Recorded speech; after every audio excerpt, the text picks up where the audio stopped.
everybody, I'm Beebs Kelley. Welcome back to another video. I am trying to get faster at royal updates. So today we are going to be taking a look at Prince Harry's very quick, super short, super brief, and super bitter stop off in the UK. He was there to attend the anniversary for the Invictus Games. It was the 10-year anniversary. There was a ceremony at St. Paul's Cathedral, and it looked and sounded quite lonely. Now, all those PR dollars are really paying off now because the press was adamant that there was a huge welcome. Prince Harry was warmly welcomed home, the headlines read. Many cheers, even. But actually, it was pretty lame, to be honest. Not to be rude, not in a rude way, just it was kind of lame. I listened to it, I watched some videos of it. Here's one. So it was quite quiet in comparison to the sorts of cheers we are used to seeing for royals, like, for example, Catherine, the Princess of Wales, Prince William, huge crowds, King Charles, even Queen Camilla has been getting really big crowds and cheers from the public that are a lot louder than this. I'm just saying, the press was not exactly accurate, is my point. And there were boos indeed, at least a few of them.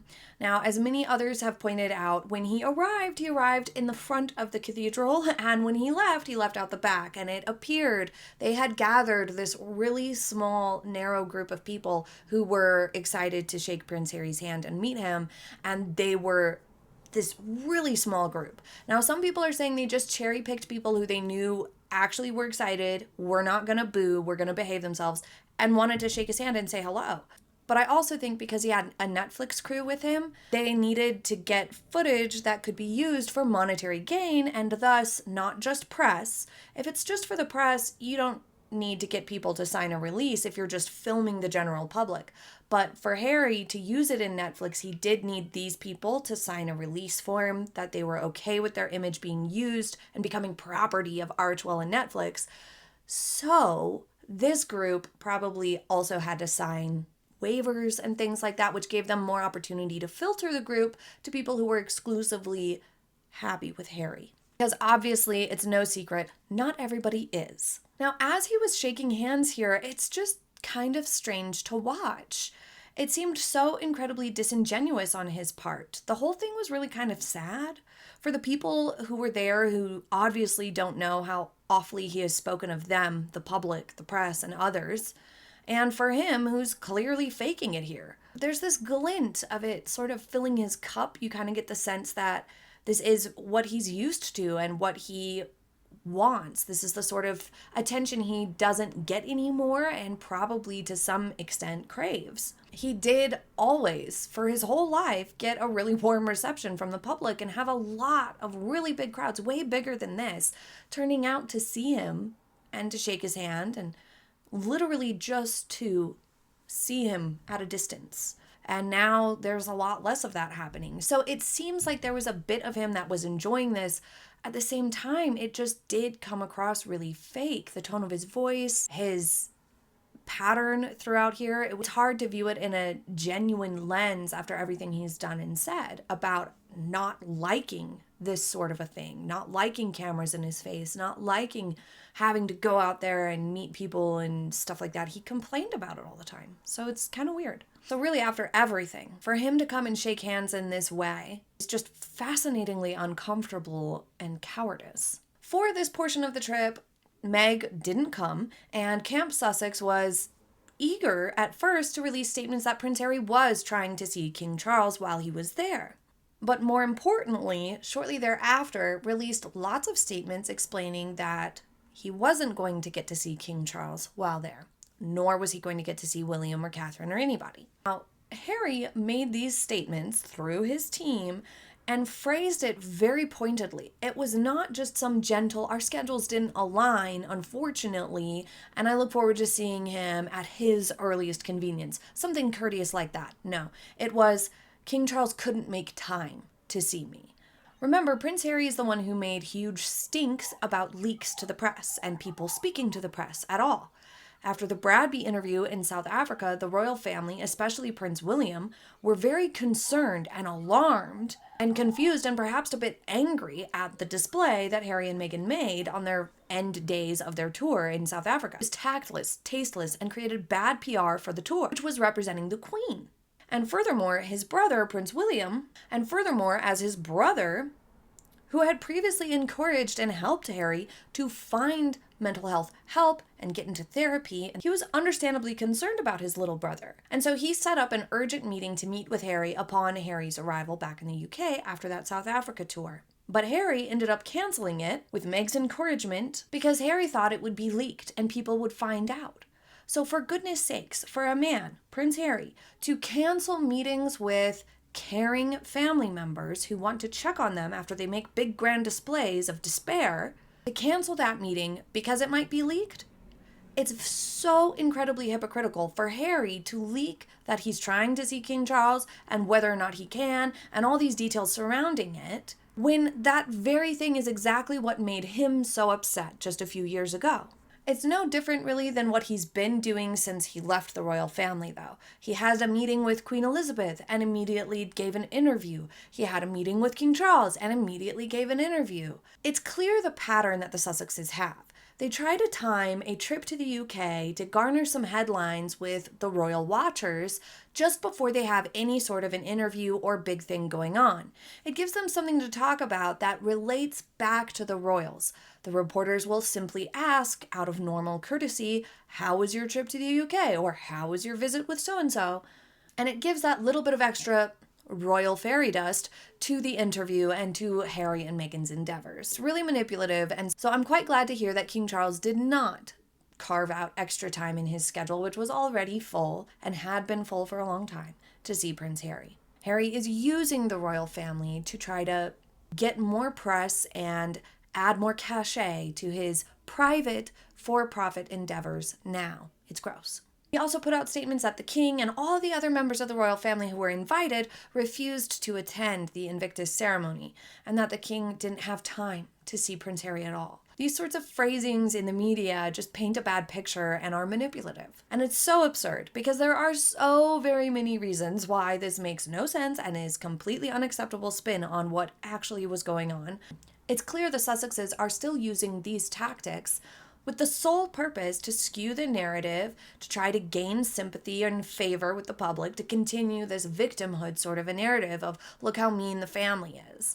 Most glaringly, King Charles has had this garden party scheduled for a long time, long before Prince Harry put out any requests to see the king. And for some people, it is working to a degree, because a lot of people who don't follow this saga very closely just simply view it as the royal family being cold or not reaching out or not being supportive. In reality, Prince Harry chose this path and then turned around and backstabbed everyone in sight. So of course the royal family doesn't want to be around him. He was hurtful. The family does not put out these sorts of petty statements.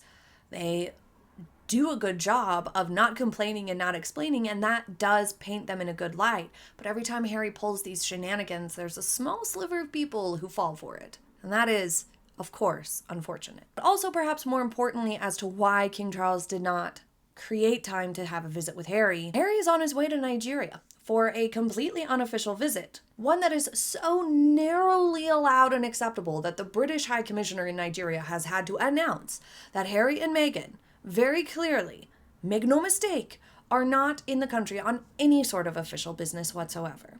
A visit before the king before this would have given the illusion of approval from the royal family, from King Charles, which would have been a diplomatic nightmare, to put it lightly. Also, while Prince Harry was releasing all this press nonsense in the UK, the palace put out a press release that King Charles and Prince William were soon to have a joint engagement for the official ceremony for Prince William taking over this colonel-in-chief role from King Charles that he had previously held when he was Prince of Wales. This appointment was actually announced last year, and the ceremony is simply scheduled for this month. This was seen as a jab at Prince Harry only because of the timing of when it was announced upon his return to the UK, but also because of the fact that Prince Harry likely would have been considered for the role had he still been a working royal at this time. The timing could certainly be viewed as a bit of a slap back, so to speak, after Prince Harry did all these petty announcements in the press that King Charles, the palace PR people, sort of put a stop to it, put their foot down, said all this nonsense and drama about who's seeing who is irrelevant. next week this is what we're doing. Never mind the faux royal tour to Nigeria. It could also be a coincidence that they just happened to need to announce it at this time, about a week ahead of time, and that it really had nothing to do with Prince Harry and was simply unfortunate timing. But if it were a moment where the palace PR teams were setting the record straight, shutting down Prince Harry, and sending a stern, clear message against all the nonsense, then I'm totally here for it. I think that that's great. And lastly, I do have a quick correction. In a recent video, we talked about the news stories that Mike Tyndall was appointed to some sort of ambassadorship or patronage, perhaps, to the Invictus Games. And it turns out that it would appear that that story is false, which is really unfortunate, but false nonetheless. A lot of people who have done some digging have found that the Invictus Games is actually completely severed from the royal family at this point, since the Sandringham Summit. That was kind of Harry's big sticking point, that he wanted Invictus, which we knew, but it went beyond that. He wanted complete and utter control, the royals completely out of it and exiled from the Invictus Games. I suppose it was a bit of, well, if you're going to exile me from the patronages and the military roles that were ceremonial that I want, then I will exile you from the Invictus Games. Might have been a bit of tit for tat in that category. But it really does shine a light on how irresponsible the headlines have been that say the royal family is ignoring the Invictus Games. Why isn't the royal family supporting the Invictus Games? It's a fabulous charity, a fabulous cause. It's just the thing that the royal family should be involved in. Well, they're not, because that's what Prince Harry demanded. They're not ignoring it. It's its own thing. And Prince Harry pushed for it to be completely independent of the royal family. He didn't want them involved at all. And at this point, the Invictus Games would need to be vetted before any royal family member endorsed it. And I doubt Invictus Games is up to par from an operations perspective at this point to where the royal family would want to dip their toe into it. Now, would a royal endorsement, Mike Tyndall ambassadorship, and or Prince Harry stepping back from the Invictus Games save or help it? Yes, full stop, 100%, that would help. But it won't happen, because it turns out Prince Harry has complete and utter control over the Invictus Games, which is why Meghan Markle is so present with it, and why it has lost a lot of its meaning. Stories about participants complaining that it's beginning to drift away from its core meaning and core values is true. As I've mentioned before, Invictus is the only thing left that Prince Harry and Meghan have that looks royal to an outsider. And over time, we have seen this distance from the royals for Harold and the Meg be very damaging to their brand. They don't really belong with the celebrity crowd, as they lack the talent and haven't put in the work that other celebrities have to get where they are. They also don't fit in with the royal crowd by their own decision. And they don't belong with politicians either. That is completely never going to work, simply because Prince Harry does come from the royal family. And so for American politicians, that is a minefield. So politicians don't really want to bring Harry and Meghan into the fold anyway. And no matter what category you're trying to place them into, they blab. So Harry and Meghan are just kind of trying to create their own fully new thing that's sort of this hybrid royal and philanthropist, business people type situation. It's not working because of the same reason why Queen Elizabeth said no to half in, half out. You can't really be a royal focused on dedicating, helping others, and networking charitable resources together to make real change happen from a genuine place of compassion and do-gooding, and also be trying to make money and profits for yourself at the same exact time. You just literally can't do those two things at the same time. It doesn't work. Never has, and it never will. But please leave your thoughts and comments on all this below. I will be back very soon with more updates. Thank you so much for joining me today. I hope you have a happy day ahead. Bye!